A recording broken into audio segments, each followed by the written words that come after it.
Hello everyone, this side Deepak Kumar. I am your English trainer and welcome back to my YouTube channel JS Dynamic English Spoken Academy. और आप देख रहे हैं EWD English with Deepak sir. जी हाँ, तो आज हम पढ़ने वाले हैं एक एडवांस स्ट्रक्चर के बारे में, एडवांस स्ट्रक्चर नंबर 12 जिसका नाम है विल हैव टू. जी हाँ, क्या नाम है? Will have to. तो कई लोग जानते भी होंगे विल हैव टू के बारे में, पढ़ा भी होगा और कई लोगों ने नहीं भी पढ़ा हुआ.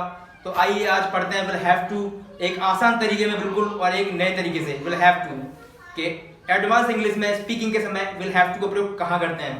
जी हाँ, आज हम सीखने वाले हैं विल हैव टू के बारे में. तो ये है क्या विल हैव टू?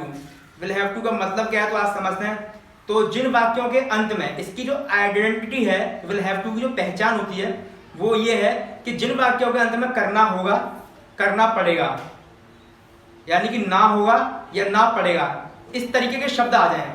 एक बार फिर से रिपीट करते हैं कि जिन वाक्यों के अंत में करना होगा या करना पड़ेगा, आ रहा है ना, ना होगा ना पड़ेगा, तो इस तरीके के शब्द आ जाएं तो वहां पर हम प्रयोग करते हैं विल हैव टू का. किसका प्रयोग करते हैं?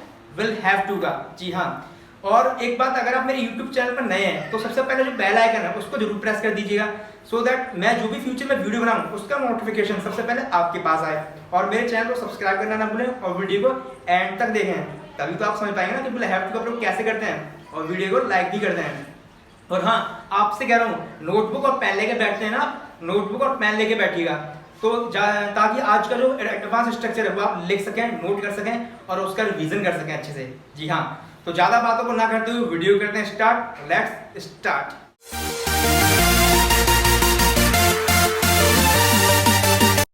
तो आज हम पढ़ने वाले हैं विल हैव टू के बारे में. ये है क्या विल हैव टू? इसकी जो पहचान है मैंने जैसे बताई थी थोड़ी देर पहले कि ना होगा, नी होगी, ने होंगे, ना पड़ेगा, नी पड़ेगी, ने पड़ेंगे.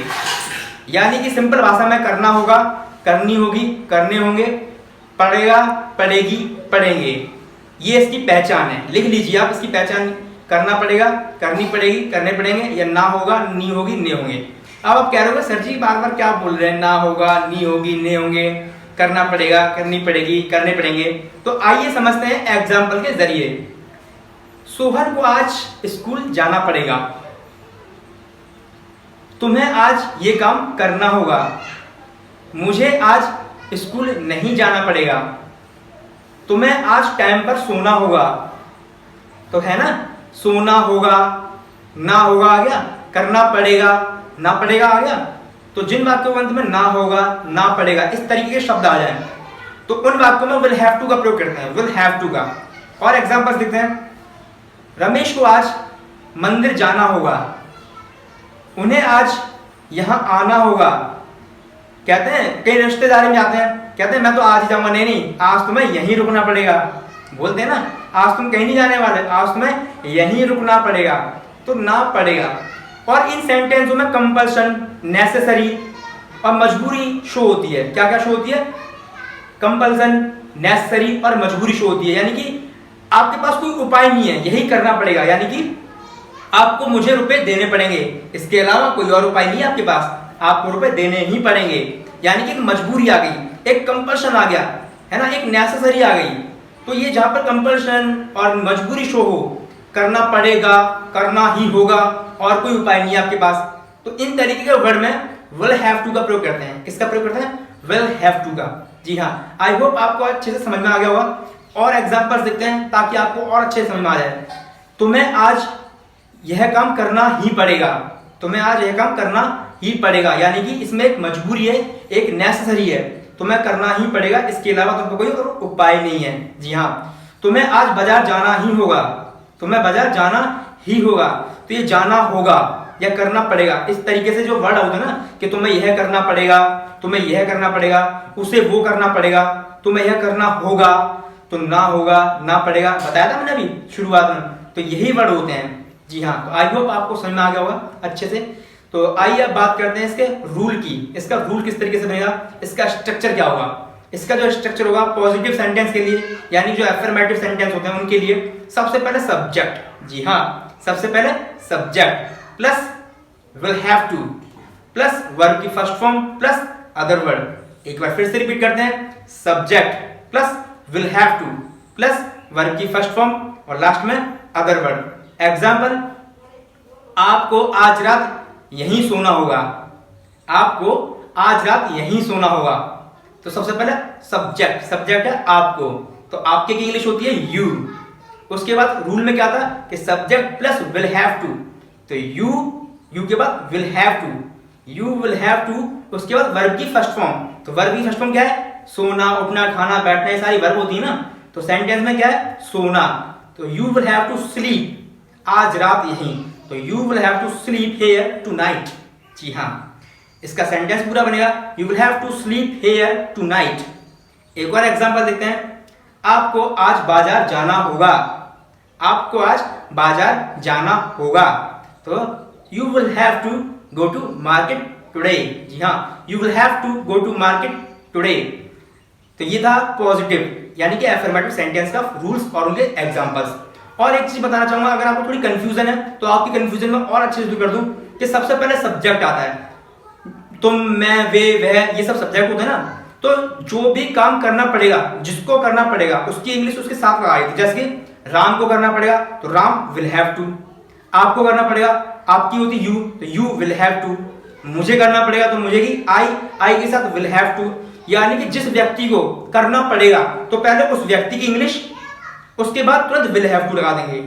एक बार फिर समझाता हूं, किसी भी काम को अगर कोई व्यक्ति करना पड़ेगा, कोई व्यक्ति है उसे किसी भी काम को करना पड़ेगा, तो सबसे पहले व्यक्ति की स्पेलिंग, चाहे वो ही हो, चाहे वो शी हो, चाहे वो इट हो या किसी का नाम हो, सबसे पहले नाम, उसके तुरंत बाद विल हैव टू आ जाएगा। राम को करना पड़ेगा तो Ram will have to, Ramesh को करना पड़ेगा तो रमेश विल हैव टू, मुझे करना पड़ेगा तो आई विल हैव टू। अब तो आपको समझ आ गया होगा अच्छे से। अब बात करते हैं नेगेटिव सेंटेंस की। जी हाँ, नेगेटिव जिसे बोलते हैं नकारात्मक वाक्य, जिसकी इंग्लिश नहीं होती है नेगेटिव की, यानी नहीं आ जाए तो नहीं की इंग्लिश नॉट होती है। जी हाँ, इसमें नॉट ही आएगा। तो इसका फॉर्मूला कुछ इस तरीके से होगा, सबसे पहले सब्जेक्ट प्लस विल, और विल के तुरंत बाद लगा देंगे नॉट, यानी कि subject plus will plus not plus have to plus verb की first form plus other word. जी हाँ, एग्जांपल देखते हैं। मुझे अब कुछ नहीं करना होगा, मुझे अब कुछ नहीं करना होगा, तो I will not have to do anything. जी हाँ, I will not do have to anything. अब बात करते हैं एक और एग्जांपल की। तुम्हें आज बाजार नहीं जाना पड़ेगा, you will not have to go to market today, you will not have to go to market today. जी हाँ, एक और एग्जांपल देख लेते हैं। नेगेटिव भाई, रमेश को आज यहां नहीं सोना होगा, रमेश को आज यहां नहीं सोना होगा, तो Ramesh will not have to sleep here, Ramesh will not have to sleep here. जी हाँ, तो ये था नेगेटिव। अब बात करते हैं इंटेरोगेटिव की। इंटेरोगेटिव जिसमें प्रश्न पूछे जाते हैं, जैसे कि क्या आपको आज यहां सोना पड़ेगा, क्या आपको बाजार जाना पड़ेगा, आपको बाजार क्यों जाना पड़ेगा, है ना, प्रश्न पूछे जाते हैं। तो जिन वाक्यों में प्रश्न पूछे जाते हैं वो होते हैं इंटेरोगेटिव सेंटेंस, प्रश्नात्मक, जो दो प्रकार के होते हैं। एक में क्या शुरू में आता है, यानी WH मेंबर शुरू में आता है क्या, एक में WH मेंबर बीच में आता है क्या, कब, कैसे, क्यों।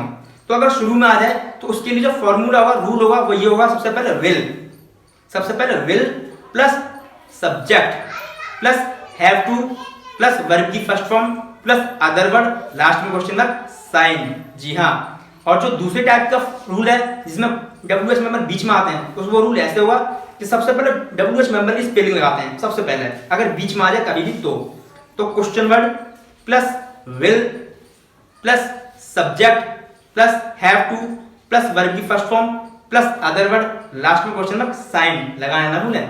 अब एग्जांपल देखते हैं, दोनों तरीके के फॉर्मूले के एक एक एग्जांपल। क्या आपको आज बाजार जाना पड़ेगा, will you have to go to market today, will you have to go to market today. एक और एग्जांपल देखते हैं, आपको बाजार क्यों जाना पड़ेगा, why will you have to go to market, why will you have to go to market. जी हाँ, तो ये था आज का एडवांस इंस्ट्रक्शन नंबर 11 जिसका नाम था विल हैव टू। जी हाँ, जिसकी पहचान होती है ना होगा, नी होगी, ने होंगे, पढ़ेगा, पढ़ेगी, पढ़ेंगे, और इसमें कंपल्सन, नेसेसरी और मजबूरी शो होती है। आई होप आपको अच्छे से क्लियर हो गया होगा, इसको नोट कर लें। और हाँ, इस पे जो स्पीकिंग है, वो स्पीकिंग जो करने का जो तरीका है बहुत अच्छा है, बड़ा मजा आता है इसे बोलने में जब आप स्पीकिंग करेंगे। तो आइए मेरे साथ स्पीकिंग कीजिए थोड़ी सी, तभी तो आप स्पीक करना सीख पाएंगे, तभी तो बोलना सीख पाएंगे, क्योंकि बोलना बोलने से आता है। स्पीकिंग कम्स बाय स्पीक, जी हाँ, तो बोलिए मेरे साथ, मुझे आज वहां जाना पड़ेगा, I will have to go there. मुझे आज वहां नहीं जाना पड़ेगा, I will not have to go there. क्या मुझे आज वहां जाना पड़ेगा, will I have to go there. मुझे वहां क्यों जाना पड़ेगा, why will I have to go there, है ना। तो विल हैव टू, इसको बोलने में बड़ा अच्छा लगता है, बहुत अच्छा structure, will have to. Okay, तो आपको जो प्रैक्टिस करनी है, डेली प्रैक्टिस करनी है, 10-10 सेंटेंस बोलने हैं इसके ऊपर, तभी आप स्पीकिंग अपनी कवर कर पाएंगे, ठीक है। So you will have to speak English on daily basis, then you are able to speak English and then you will able to be a good speaker of English like a native speaker. So आज के लिए इतना ही काफी था. Thank you so much. Be happy. Have a nice day.